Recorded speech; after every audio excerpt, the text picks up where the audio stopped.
안녕하세요. 남스비입니다. 오늘은 사업을 하실 분들, 그리고 유튜브에 구독자가 어느 정도 생겨서 유튜브를 통해서 사업을 진행하고 싶다라고 생각하시는 분들은 꼭 보셔야 하는 영상입니다. 네, 제가 이렇게 강조를 드리는 거는 여러분 잘 모르시겠지만 우리 주변에 상표 브로커는 활개를 치고 있고 어디서 숨어 있고 갑자기 튀어나와서 여러분들을 공격할지 모릅니다. 오늘 제가 실제 사례를 통해서 한번 여러분한테 설명을 드려볼까 해요. 여러분 혹시 Thanks for Coming 이라는 유튜버 혹시 들어보셨나요? 네, 이분은 유튜브 채널을 운영하면서 감성 있는 사진하고 노래를 재생을 하는 플레이리스트를 운영하는 분이에요. 그런데 이분이 저한테 제 덥죽 영상을 보고서 상담 댓글을 남겨주셨어요. 덥죽 영상을 보고서 좀 궁금한 사항이 있는데 상담을 받을 수 있겠냐라고 해서 제가 이메일로 답변을 드렸거든요.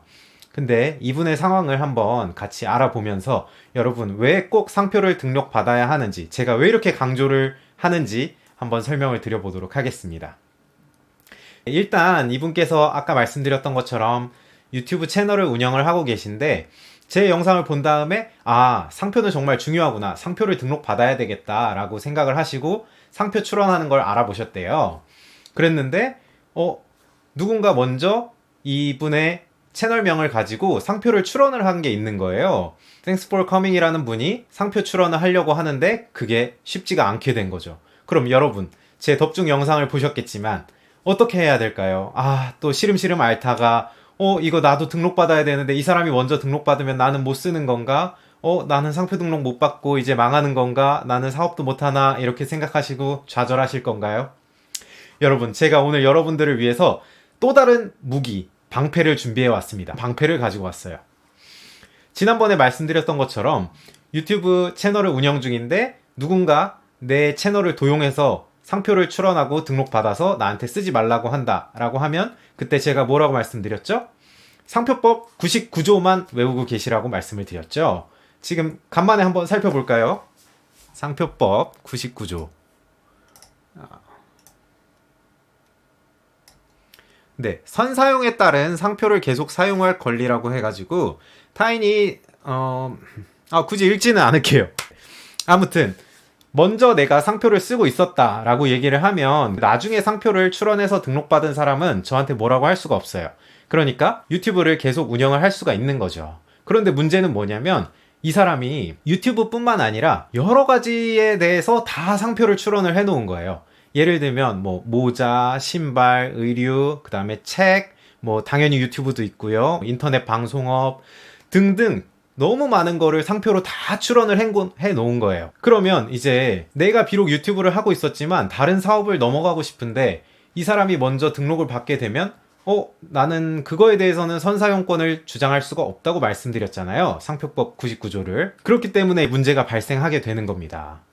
여러분, 미리미리 정말 등록을 많이 받아 두셔야 돼요. 여러분이 만약에 책을 쓸 거다, 내가 이 이름으로 책을 쓰겠다, 아니면 이걸 가지고 이거 컵을 만들어서 팔겠다, 아니면 내가 카메라를 만들어서 팔 수도 있고 잘 되면 이것저것 다 할 수가 있잖아요. 그런데 누군가 먼저 등록을 받아 놓으면 어떻게 할 수가 없습니다. 여러분, 그러면 제가 방패를 알려드린다고 했잖아요. 드디어 방패를 알려드릴 시간이 됐습니다. 이렇게 누군가 나 몰래 등록을 받으려고 몰래 출원을 해놨다. 그러면 여러분께서는 당황하지 마시고 어떻게 하느냐? 정보 제공, 그리고 이의 신청이라는 제도를 기억하시면 됩니다. 이름이 그대로 전부 다예요, 사실. 정보 제공이라는 거는 특허청에다가 정보를 제공해 주는 거예요. 그러니까 내가 상표를 먼저 쓰고 있던 사람인데 저 사람이 무단으로 내 거를 상표를 등록받으려고 하고 있어요. 그러니까 제 거 등록해주면 안 돼요 라고 간단하게 서면으로 제출을 하는 거를 정보 제공이라고 해요. 그리고 두 번째로 이의 신청이 있습니다. 이의 신청은 정식으로 절차를 밟아가지고 저 사람은 이러이러한 법조문에 의거해서 등록을 받을 수 없는 사유가 있습니다. 그러니까 이 이의 신청에 대한 내용도 꼭 심사에 참고해 주세요 라고 신청하는 게 이의 신청이에요. 정보 제공하고 상당히 비슷해요. 정보 제공은 익명으로 진행을 할 수가 있고 대신에 특허청에서 그냥 참고용으로만 받아두는 거예요. 이거에 대해서 어떠한 말도 해주지 않아요. 그런데 이의 신청은 단순히 정보용으로 받는 게 아니라 민원인이 민원을 넣는 개념이에요. 그래서 이 이의 신청에 대해서는 꼭 특허청에서 답변을 해줘야 돼요. 그리고 특허청에서는 이 이의 신청 사유가 들어왔다는 거를 상표를 출원한 사람한테도 알려주고, 이런 이의 신청이 들어왔는데 상표 출원한 사람 당신은 어떻게 생각합니까? 라고 물어보게 되죠. 그러면 특허청에서는 이 출원인하고 이의 신청인의 의견을 다 종합을 한 다음에 판단을 해서 상표를 등록해줄지 말지를 결정하게 되는 겁니다. 그런데 여러분, 펭수 사건 기억나시죠? 펭수는 EBS에서 만든 유명한 캐릭터인데 이거를 권리 없는 사람이 등록받았다 라고 하면 안 되겠죠. 그렇기 때문에 권리 없는 사람이 상표를 출원했다 라고 하면 특허청에서는 당연히 거절을 하게 되어 있습니다. 그러면 여러분들, 제가 방금 말씀드렸던 두 가지 무기, 정보 제공 그리고 이의 신청, 이거를 꼭 기억하셨다가 뭔가 내가 상표를 등록받고 싶었는데 누군가 먼저 상표를, 내 거를, 아무거나 하시면 안 돼요. 내 거를 도용해서 등록을 받으려고 한다면 그럴 때 꼭 정보 제공하고 이의 신청을 활용하시면 좋겠습니다. 그리고 이의 신청은 상표 출원 공고일부터 2달 이내에만 가능해요.